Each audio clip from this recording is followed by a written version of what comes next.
السلام علیکم ورحمۃ اللہ وبرکاتہ۔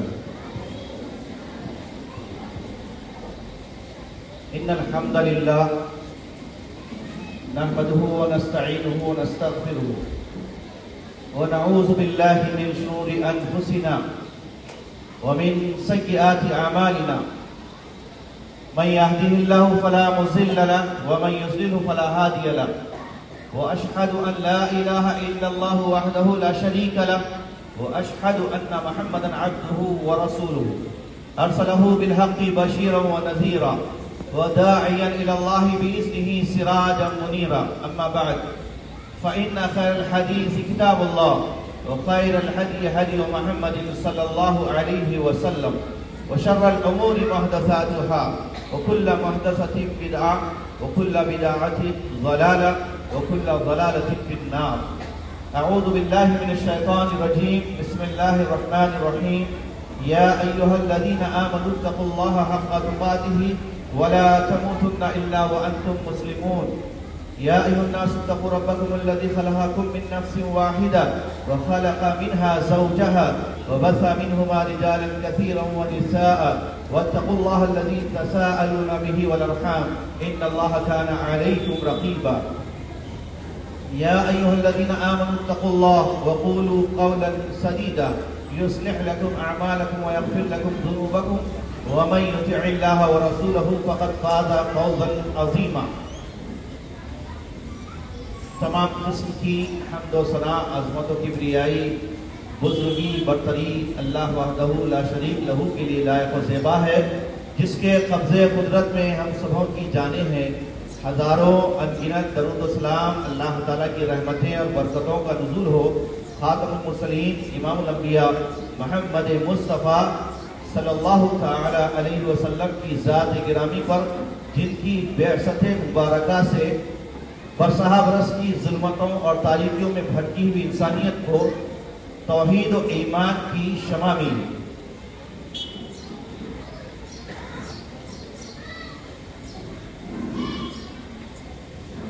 معزز و محترم اسلامی خواتین، طالبات مدرسہ بیت السلام،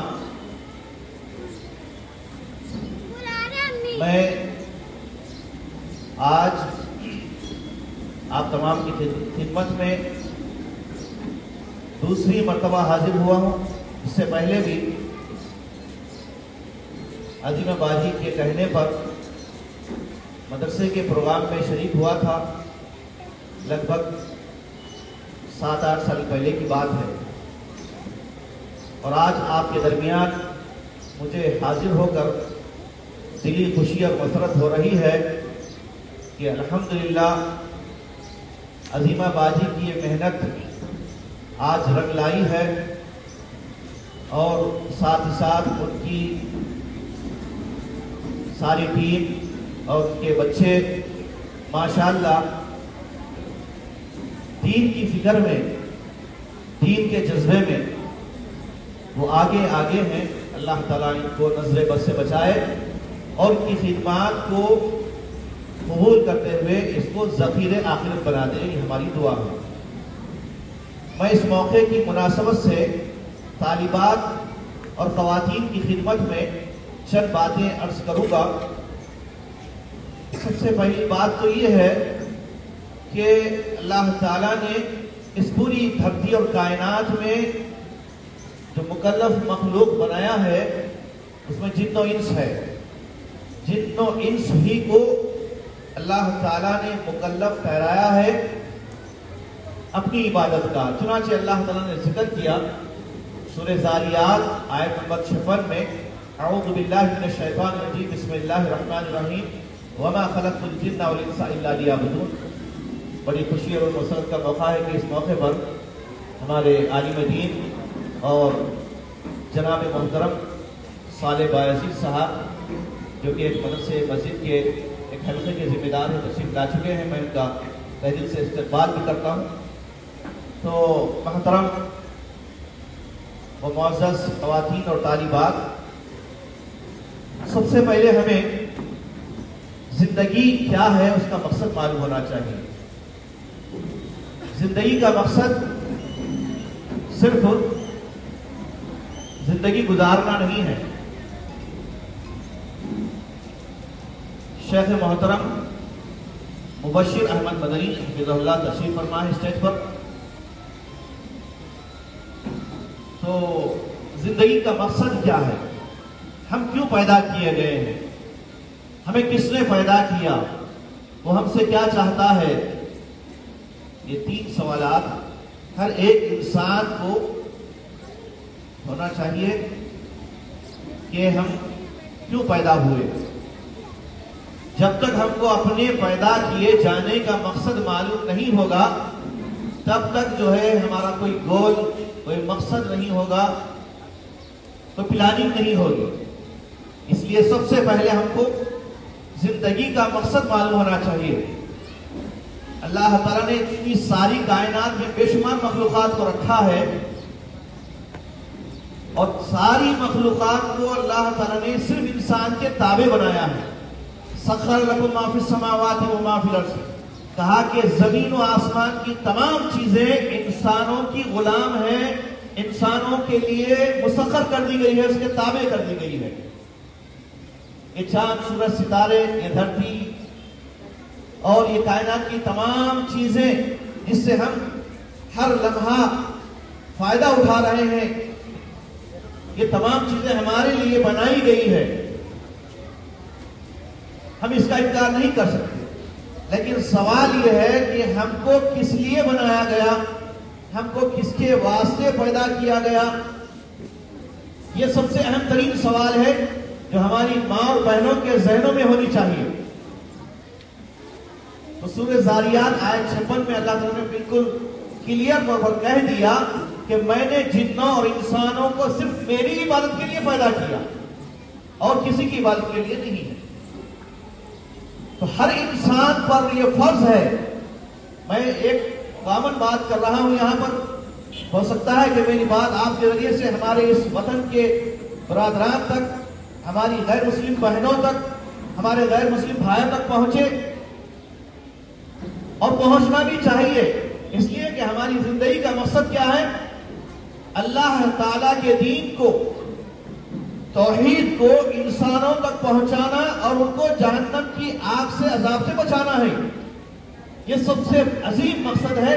اسی مقصد کی خاطر اللہ تعالیٰ نے ہزاروں نبیوں کو زمین پر بھیجا، اور جتنے انبیاء تشریف لائے سب نے اپنی قوم سے کہا یا قوم اعبدوا اللہ ما لکم من الہ غیرہ، اے میری قوم کے لوگوں اللہ ہی کی عبادت کرو، تمہارے لیے اس کے سوا کوئی اور سچا معبود نہیں ہے. تو آج بھی دنیا متلاشی ہے جو اپنے رب کو چھوڑ کر، جو اپنے پالنہار کو چھوڑ کر، جس نے دھرتی بنائی، آکاش بنایا، جس نے کائنات کی ہر چیز کو پیدا کیا، وہ ہے اللہ تبارک و تعالی. اس کو چھوڑ کر مخلوقات کی پرستش کرنا یہ سراسر ناانصافی ہے، ظلم ہے.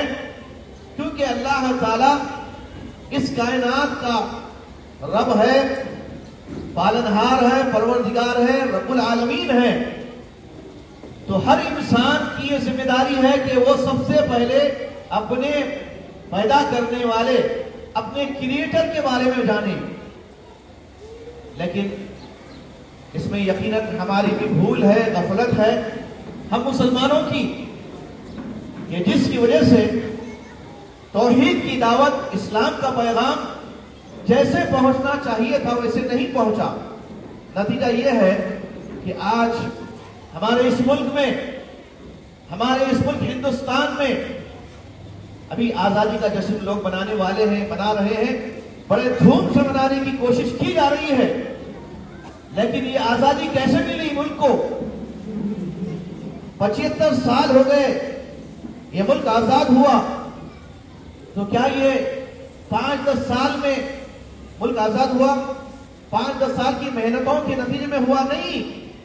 200 سے 250 سال کی طویل عرصے میں ہمارے اسلاف کی انتھک محنت، اور ہمارے علماء کرام کی جدوجہد، ان کے قربانیوں کے نتیجے میں یہ ملک آزاد ہوا۔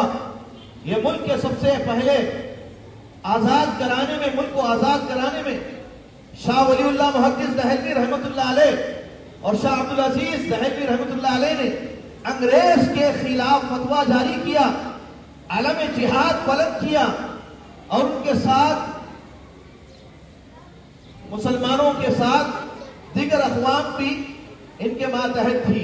تو قائدانہ رول اور اس ملک کے حقیقی جو ہیرو ہے وہ علماء کرام ہیں، اور بالخصوص علماء صادق پور ہیں۔ علماء صادق پور پٹنہ کا ایک علاقہ، ایک بستی ہے جہاں کا ہم نے دورہ بھی کیا ہے۔ اس علاقے میں عید کا دن تھا، خوشی کا دن تھا۔ ایسے موقع پر انگریز اپنے لوگوں کو بھیج کر، اپنی فوج کو بھیج کر پورے صادق پور کی بستی کو بلڈوزروں کے ذریعے سے تہس نہس کر دیتا ہے۔ دیکھتے ہی دیکھتے آنن فانن پوری مسلمانوں کی بستی، پورے علماء کی بستی، صادق پور کے علماء کی بستی تباہ و برباد ہو جاتی ہے۔ یہ وہ صادق پور کے علماء ہیں جن کی محنتوں اور لگ بھگ 100 سال کی قربانیوں کو خراج تحسین پیش کرتے ہوئے اس ملک کے سب سے پہلے وزیر اعظم پنڈت جواہر لال نہرو نے کہا تھا کہ اگر ہندوستان کے تمام اقوام کی قربانیوں کو، ان کی محنتوں کو ترازو کے ایک پلڑے میں رکھ دیا جائے اور علماء صادق پور خاندان کی قربانیوں کو ترازو کے دوسرے پلڑے میں رکھا جائے تو یہ صادق پور کے علماء کا پلڑا بھاری ہو جائے گا۔ یہ اعتراف کیا تھا پنڈت جواہر لال نہرو نے۔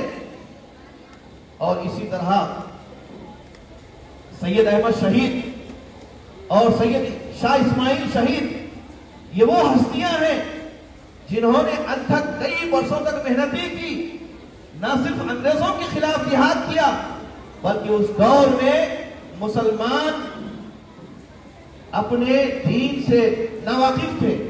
وہاں جو ہے مسلمانوں کے اندر شرکیہ، خرافات، رسومات بھی رائج ہو گئی تھی۔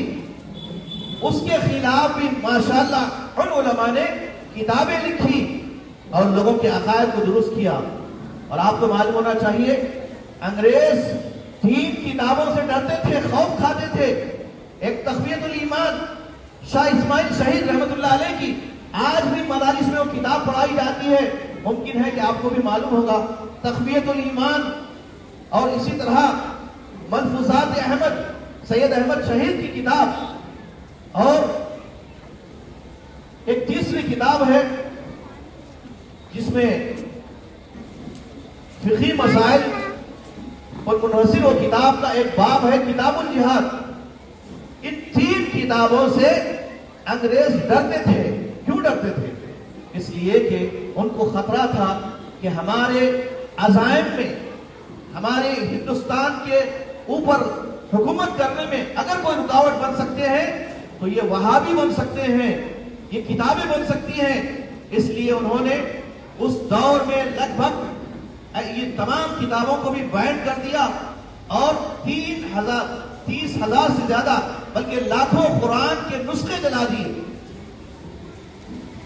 یہ سب کچھ ہوا ہندوستان کی آزادی کے لیے، لیکن ہمارے علماء اور مسلمان جو ہے اپنی محنت سے اور ہندوستان کو آزاد کرانے کے لیے کبھی پیچھے نہیں ہٹے۔ کالا پانی کے سزائیں بھگتی، یہاں تک کہ سولیوں پر چڑھا دیے گئے۔ بنگال کے اندر لگ بھگ 8 لاکھ اہل حدیثوں کو سولی پر چڑھایا گیا۔ یہ ہمارے اسلاف کی تاریخ ہے۔ الغرض 15 اگست کی آزادی کے موقع پر یہ باتیں بھی آپ سنیں گے انشاءاللہ، لیکن چونکہ آج مدرسے بیت السلام کا ایک اہم اجلاس ہے، برسرے تذکرہ میں نے درمیان میں یہ بات کہہ دی ہے، تو آپ سے متعلق جو باتیں مجھے کہنی ہے بالکل اختصار کے ساتھ کہوں گا، چونکہ ایک دوسرے پروگرام میں بھی مجھے جانا ہے۔ اعوذ باللہ من الشیطان الرجیم، بسم اللہ الرحمن الرحیم، والمؤمنون والمؤمنات بعضهم اولیاء بعض۔ میں توجہ چاہتا ہوں تمام خواتین کی اور بالخصوص فارغ ہونے والی طالبات کی. اللہ تعالیٰ نے کہا ایمان والے مرد اور ایمان والی عورتیں آپس میں ایک دوسرے کے خیر خواہ ہیں، ایک دوسرے کے اولیاء ہیں، ایک دوسرے کے ہمدرد ہیں. یہ ایمان والے مردوں اور ایمان والی عورتوں کا تذکرہ کر کے اللہ تعالیٰ نے دونوں کے مقصد کو ذکر کیا. کیا مقصد ہے؟ دونوں ایمان والے مرد اور ایمان والی عورتوں کا بنیادی مقصد جو اللہ تعالیٰ نے قرآن میں کئی مقامات پر اس کا تذکرہ کیا ہے، کہیں کنتم خیر امۃ اخرجت للناس کہہ کر، اور کہیں جو ہے وَلْتَكُن مِّنكُمْ أُمَّةٌ يَدْعُونَ إِلَى الْخَيْرِ کہہ کر، اور کہیں جو ہے امت وسط فرما کر، اور وَكَذَلِكَ جَعَلْنَاكُمْ أُمَّةً وَسَطًا لِتَكُونُوا شُهَدَاءَ عَلَى النَّاسِ کہہ کر. ان مختلف آیات میں مردوں کے ساتھ ایمان والی عورتوں کا ذکر کیوں کیا گیا ہے؟ اس کا جواب سنیے. ہماری بہت ساری خواتین یہ سمجھتی ہیں کہ دین کی دعوت و تبلیغ، تعلیم و تعلم، درس و تدریس کا کام صرف مردوں کا ہے، عورتوں کا نہیں ہے. یہ بات آپ اپنے ذہنوں سے نکال دیں. اللہ تعالیٰ نے اس آیت میں کیا فرمایا؟ وَالْمُؤْمِنُونَ وَالْمُؤْمِنَاتُ بَعْضُهُمْ أَوْلِيَاءُ بَعْضٍ يَأْمُرُونَ بِالْمَعْرُوفِ وَيَنْهَوْنَ عَنِ الْمُنكَرِ. ایمان والے مرد اور ایمان والی عورتیں دونوں ایک دوسرے کے رفیق کار ہیں، اولیاء ہیں، دوست ہیں، جن کا کام کیا ہے؟ معروف کا حکم دینا اور منکر سے روکنا. یہ ہم سب مسلمانوں کا فریضہ ہے. بلکہ آج کے حالات میں، میری بات کو آپ توجہ دیجیے، آج کے حالات میں جہاں پر جگہ جگہ ہمارے لیے آزمائشیں ہیں، مصیبتیں ہیں، خطرات ہیں، فتنے ہیں، سازشیں ہیں، ہمارے اندر رہنے والی بھی سازشیں کر رہے ہیں، باہر کی بھی سازشیں ہیں، منافقین بھی ہے. جس طرح جنگ آزادی کے موقع پر یہ ملک جو ہے 200 سال پہلے آزاد ہوا ہوتا، اگر ہمارے علماء اور قائدین کے اندر منافقین اگر انگریزوں کا ساتھ نہیں دیتے تو اس ملک کی آزادی آج سے 200 سال پہلے ہوئی ہوتی. لیکن ہمیشہ اسلام کو خطرہ بیرونی سازشوں کے ساتھ اندرونی منافقت سے بھی پھیلا ہے. اللہ کے نبی صلی اللہ علیہ وسلم کو جہاں صحابہ اکرام کو جہاں منافقین سے نقصان پہنچا، وہی یہود اور نصارا سے بھی پہنچا. تو الغرض ایمان والے مردوں کو اور ایمان والی عورتوں کو ایک ذمہ داری سونپی گئی ہے. کیا ذمہ داری ہے ہماری؟ کنتم خیر امۃ اخرجت للناس. ہم کو اللہ تعالیٰ نے خیر امت بنایا. ہمارا نام خیر امت اللہ نے رکھا ہے. خیر امت کا اپوزٹ کیا ہوتا ہے؟ شر امت یا شر البریہ. قرآن میں ایک جگہ یہ بھی ذکر کیا گیا کہ اللہ تعالیٰ نے اس پوری کائنات میں 2 قسم کی مخلوق بنائی، یعنی 2 طرح کے لوگ زمین پر ہیں، جو ایک تو جنت کے راستے پر چل رہے ہیں، نیکی کا کام کر رہے ہیں، اور دوسرے لوگ جہنم کا کام کر رہے ہیں، جہنم کے راستے پر لوگوں کو لے جا رہے ہیں. ان دونوں کا ذکر قرآن میں آیا ہے. شر البریہ جہنم کی طرف لے جانے والے اور جہنمی، اور دوسرے جو خیر کا کام کرنے والے ہیں وہ ہے خیر البریہ، بہترین مخلوق. اب ہم اس آیات کی روشنی میں آج اس بات کا تہیہ کر لیں کہ ہم کو کون سی امت بننا ہے، شر البریہ بننا ہے یا خیر البریہ بننا ہے، کنتم خیر امۃ بننا ہے یا شر امت بننا ہے. میں آپ کو یہ پیغام بھی دینا چاہتا ہوں کہ ماشاءاللہ جو بچیاں یہاں سے فارغ ہو رہی ہیں، ان کا اعزاز کیا ہے، ان کا مقام کیا ہے. آپ سنیے، اللہ کے نبی صلی اللہ علیہ وسلم نے فرمایا جس کسی کو 2 بچیاں ہوں یا 2 بہنیں، کسی حدیث میں تو 3 کا بھی ذکر ملتا ہے، 3 بیٹیاں ہوں یا 3 بہنیں ہوں، اور اس نے باپ نے یا بھائی نے ان کی اچھی تعلیم و تربیت کا انتظام کیا، ان کو دیندار بنایا، با اخلاق بنایا، با حیا بنایا، اور ان کے بالغ ہونے کے بعد ان کی شادی کر دی، تو یہ بچیاں اس باپ کے لیے، اس بھائی کے لیے جہنم سے آڑ بن جائے گی. یعنی یہ بچیاں جو ہے آپ کو جہنم کی آگ سے بچائے گی. اس لیے اللہ کے نبی صلی اللہ علیہ وسلم نے عورتوں کی تعلیم پر بہت زیادہ زور دیا اور فرمایا کہ اس پوری کائنات میں سب سے بہترین یہ دنیا کیا ہے؟ الدنیا کلھا متاع، یہ دنیا فائدہ حاصل کرنے کی ایک پونجی ہے، دولت ہے، سرمایہ ہے، لیکن پوری کائنات کے اندر سب سے بہترین اگر کوئی دولت ہے تو کیا ہے وہ؟ المرأۃ الصالحہ۔ المرأۃ الصالحہ نیک عورت ہے، اور نیک عورتیں کہاں سے ملے گی؟ دینی مدارس سے ملے گی۔ کہ بیت السلام جہاں بچیوں کو دیندار بنا رہا ہے، آپ کے گھرانے میں ایک نیک بہو آئے گی تو وہ گھر کیا ہوگا؟ جنت نشان بن جائے گا۔ اور جس گھر میں ایک ناشنے والی، گانے والی اور بناؤ سنگار میں رہنے والی فیشن پرست بہو بن کر آئے گی تو وہ گھر تباہ و برباد ہو جائے گا۔ اس لیے اللہ کے نبی نے کیا فرمایا؟ الدنیا کلھا متاع خیر متاع الدنیا المرأۃ الصالحہ۔ اور آپ نے یہ بھی فرمایا اذا اتاکم من ترضون دینہ وخلقہ فزوجوہ، تمہارے پاس اگر دیندار لڑکی کا یا دیندار بااخلاق لڑکے کا رشتہ آئے تو فوری تم اپنے بچی کا یا اپنی بچی کا اس سے رشتہ کر دو۔ اگر تم نے ایسا نہیں کیا فَتَكُنْ فِتْنَةٌ وَفَسَادٌ عَرِيضٌ، تو زمین پر فتنے پھیلیں گے۔ آج لوگ شادی کر کے خوش ہونے کے بجائے افسوس کر رہے ہیں۔ کیوں؟ ہمارے پاس روزانہ 20 کیس آتے ہیں۔ حکومت نے تو طلاق پر بین لگا دی ہے کہ اگر کوئی اپنی بیوی کو 3 طلاق دے گا تو 3 سال تک جیل میں رہنا پڑے گا۔ تو مجبوراً وہ اپنی عورتوں کو ستا رہے ہیں، اور عورتیں جو ہیں خلا لینے پر مجبور ہیں، اور خلا کی اجازت بھی نہ قاضیوں کو ہے نہ پرسنل لا بورڈ کو ہے۔ تو مشکلات میں گھری ہوئی ہے ساری امت۔ یہ ایک مسئلہ نہیں ہے، ایسے 20 مسائل ہیں۔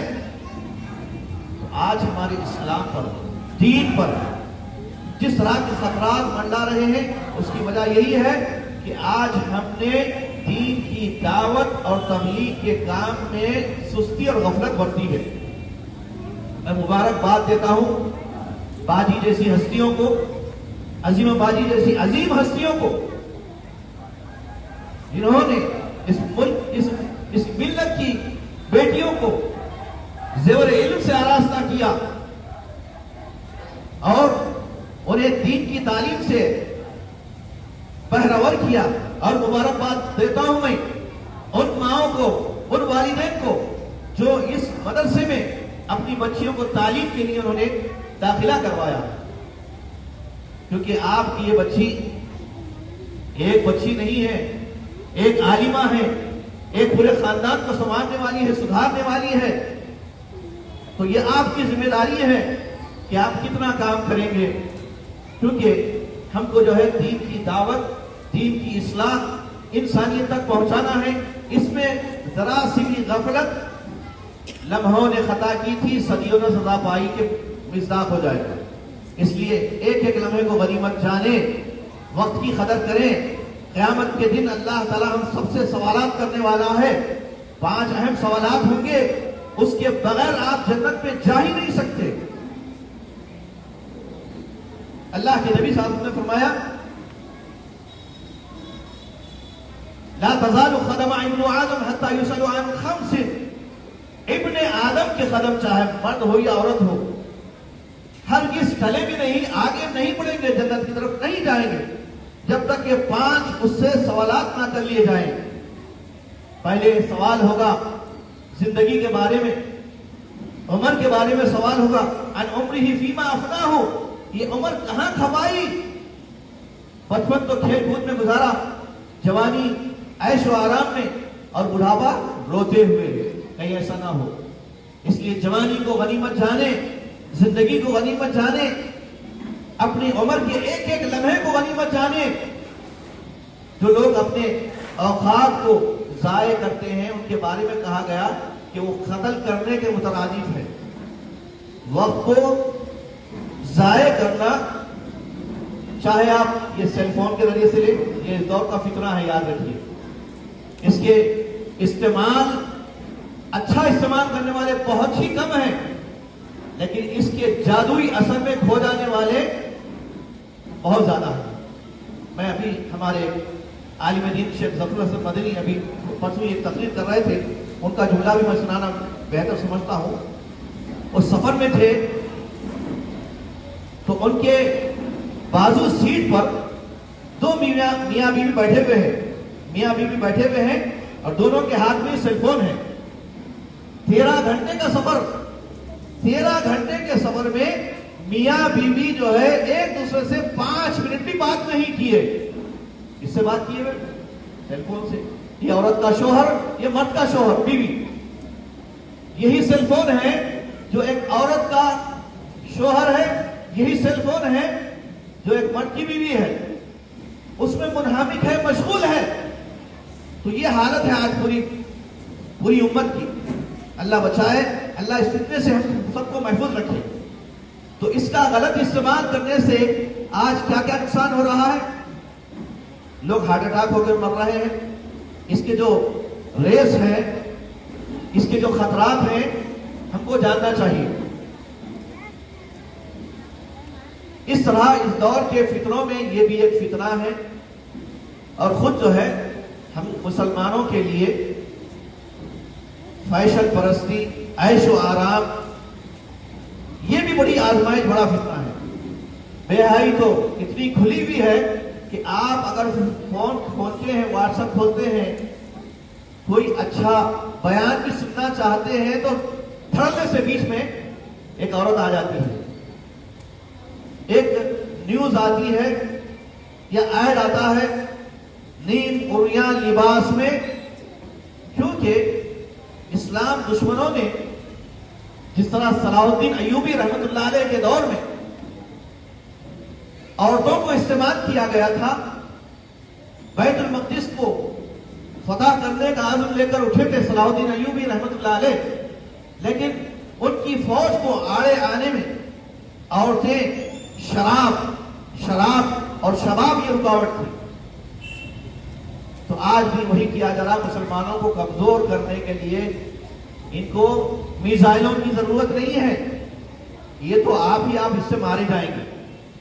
خواہشات کے اسیر بن کر، اپنی نفسانی خواہشات کے غلام بن کر لڑکے اور لڑکیاں، بڑا افسوس ہوتا ہے، جوان ہو جاتی ہے، ماں باپ اس کو کالج میں پڑھاتے ہیں، بچی کہاں جا رہی ہے، کس سے مل رہی ہے، ماں باپ کو چنتا نہیں ہے، اس کی فکر نہیں ہے. افسوس کا مقام ہے کہ اپنی بچیوں کو ایسے ماں باپ دوزخ کے لیے تیار کر رہے ہیں، دوزخ کے لیے تیار کر رہے ہیں. تو ماں باپ کو احساس ہونا چاہیے نیک اولاد کا ہونا بہت بڑی نعمت ہے. تو اسی طرح اولاد جب بالغ ہو جاتی ہے، جوان ہو جاتی ہے، آپے سے باہر ہو جاتی ہے، تو اولاد ان کے لیے وبال جان بن جاتی ہے. اولاد بڑی نعمت ہے، اس کی قدر کیجئے، ان کو دینی تعلیم سے آراستہ کیجئے، اسلامی ماحول دلائیے، گھروں کے اندر اسلامی ماحول بنائیے، گھروں میں باضابطگی کے ساتھ درس قرآن، درس حدیث، علماء کے بیانات اور کتابیں ہونی چاہیے.